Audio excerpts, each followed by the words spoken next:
जय गुरुदेव। जय गुरुदेव डायरी से। जय गुरुदेव ने कलम चलाई। गंतांक से आगे।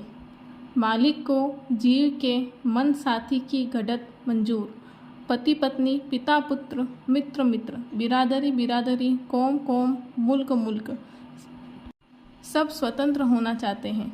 यही कारण है कि सूरत अपने अंश भाव को पकड़ नहीं पाती है।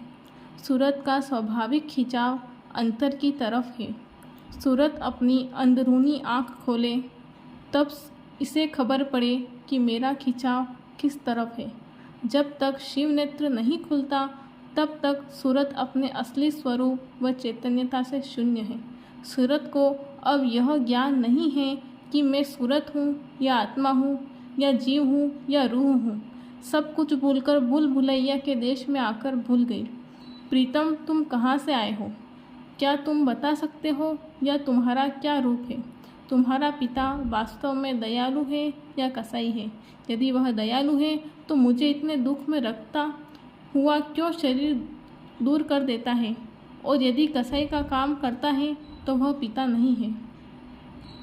प्रियतम, क्या तुम्हें अपने घर का रास्ता मालूम है जहाँ तुम मरने के बाद पहुँचोगे? और यदि मालूम है तो वहाँ सुख दुख ऐसा ही है किसी से बढ़कर। और यदि वहाँ सुख ऐसा ही है तो फिर दुख में क्यों पड़े हो? चलो तुम्हें पहुँचावे। प्रिय, तुम्हारे क्या अच्छे कर्म हैं जो तुम्हें बता दे कि मैं अच्छा करता हूँ। तड़पता हूँ दर्शन को दिन रात में। दर्शन करता हुआ फिर दर्शन की चाह उठाता है, उसके लिए बेकल और बेचैन है। वह अंतरी दर्शनों के लिए है। अंतरी झलक जो दया से मिली है वह मन को खींचती है। यह पुकार करता हूँ कि आपके उन दर्शनों की जो देह रूप खत्म कर दिए हैं कोई महिमा नहीं की जा सकती। उसका वार पार नहीं है। संसार के संपूर्ण बंधनों और फंदों से प्रीत इस देह स्वरूप के बदौलत टूट गई और उसी की गहरी प्रीत प्रतीत से अंतर के दर्शनों की झलक भी कभी कभी नजर पड़ी।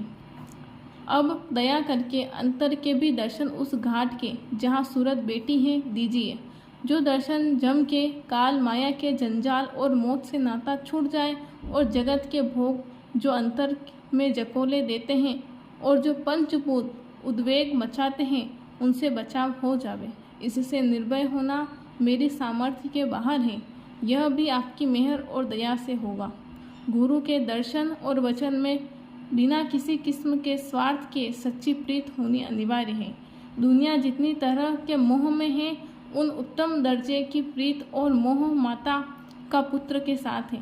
बहुत दर्जों के हिसाब के अनुसार निस्वार्थ प्रीति है।